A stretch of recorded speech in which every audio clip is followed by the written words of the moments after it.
السلام علیکم ورحمۃ اللہ وبرکاتہ۔ ناظرین، آج تاریخ ہے 20 اپریل 2025 اور خبر کا عنوان یہ ہے کہ جیسا کہ آپ لوگوں کو معلوم ہے کہ پورے بھارت میں وقف قانون کو لے کر جگہ جگہ پروٹیسٹ ہو رہا ہے، احتجاج ہو رہا ہے، اسی طریقے سے پریس کانفرنس ہو رہا ہے، میڈیا والوں سے بات ہو رہی ہے اور سارے مسلمان جو ہے یہ وقف قانون کو جو ہے اس کے خلاف ہے، کیونکہ اس میں جو ہے مسلمانوں کی بھلائی نہیں ہے، مسلمانوں کی زمینیں چھینی جائیں گی۔ آج میں 2-3 خبریں ناظرین آپ تک پہنچانا چاہتا ہوں۔ پہلی خبر جو ہے وہ رانچی جھارکھنڈ سے ہے۔ میں آپ کو بتا دوں رانچی جھارکھنڈ میں بھی ایک پریس کانفرنس ہوا، میڈیا سے بات ہوئی، جس میں جو ہے منظور عالم صاحب جو چیئرمین ہیں آپ کا میدانتا ہاسپٹل اپولو کے اربا رانچی جھارکھنڈ کے، وہ بھی بات کیے اور اس وقف قانون کے خلاف بات کیے کہ نہیں، ہم لوگ اس کے خلاف ہیں اور مذمت کرتے ہیں اس وقف قانون کو لے کر۔ اسی طریقے سے مولانا عبید اللہ قاسمی صاحب وہ بھی جو ہے میڈیا سے بات کیے اور بھی بہت سارے لوگ تھے، وکیل صاحب بھی تھے وہاں پہ موجود اور بہت بڑے وکیل صاحب تھے۔ اسی طریقے سے دانشوران حضرات وہاں پر بیٹھے ہوئے تھے اور بات چیت ہوئی۔ کیا بات ہوئی آپ ویڈیو پہلے دیکھیے مولانا عبید اللہ قاسمی صاحب کا، پھر انشاءاللہ میں آگے گفتگو کروں گا۔ اور حیدرآباد میں جو پروٹیسٹ ہوا، کتنی بھیڑ تھی، زبردست بھیڑ ہوئی 19 اپریل کو شام کے 7 بجے سے لے کے 10 بجے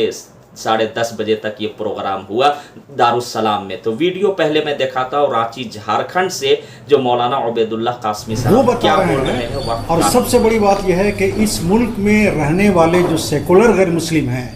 وہ ہماری آواز بن کر کے اس قانون، اس بل کی پیچیدگیوں کو اجاگر کر رہے ہیں، وہ ہمارے ساتھ کھڑے ہیں اور وہ کہہ رہے ہیں کہ یہ بل بالکل مسلمانوں کے خلاف ہے، اسلام کے خلاف ہے، سنویدھان کی دھاراؤں کے خلاف ہے اور بالکل یہ ووٹ کی راجنیتی کی وجہ سے یہ بل لایا گیا ہے اور اس بل کے ذریعے سے کہیں نہ کہیں مسلمانوں کو ہراسمنٹ کرنا ہے اور مسلمانوں کو پریشان کرنا ہے۔ لیکن مسلمان وہ قوم ہے کہ 47 سے لے کے اب تک اتنے حالات آئے، ہم کبھی ہراسمنٹ نہیں ہوئے، اس لیے کہ ہم کو اللہ نے قرآن اور حدیث میں اللہ کے رسول نے نا امیدی سے منع کیا ہے۔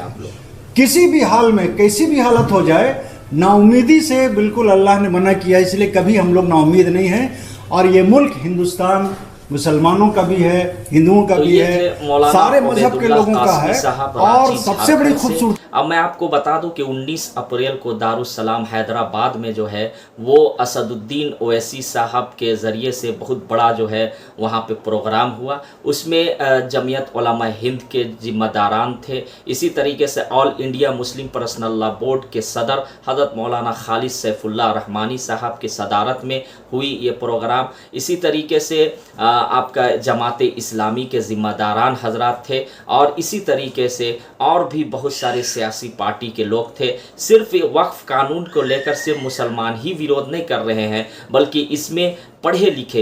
ایجوکیٹڈ جیسے کہ وکیل وغیرہ ہے، اسی طریقے سے بہت سے ہمارے غیر مسلم بھائی ہیں جو اس وقف قانون کے خلاف ہے، اسی طریقے سے بہت بڑے بڑے سادھو سنت جو ہے وہ وقف قانون کے ویرودھ میں ہے اور جگہ جگہ جو ہے پورے بھارت میں پروٹیسٹ ہو رہا، میڈیا سے باتیں ہو رہی، لوگ چینلوں میں بات کر رہے ہیں کہ ہم اس وقف قانون کے خلاف ہے اور اس قانون کا مذمت کرتے ہیں۔ تو اس ویڈیو کو شیئر کریں، دعاؤں میں یاد رکھیں۔ اسی طریقے سے تازہ ترین خبروں کے لیے اور قرآن و احادیث کی باتوں کو آپ تک پہنچانے کے لیے میرے چینل کو سبسکرائب کر لیجئے تاکہ آپ تک ویڈیو پہنچے۔ السلام علیکم ورحمۃ اللہ۔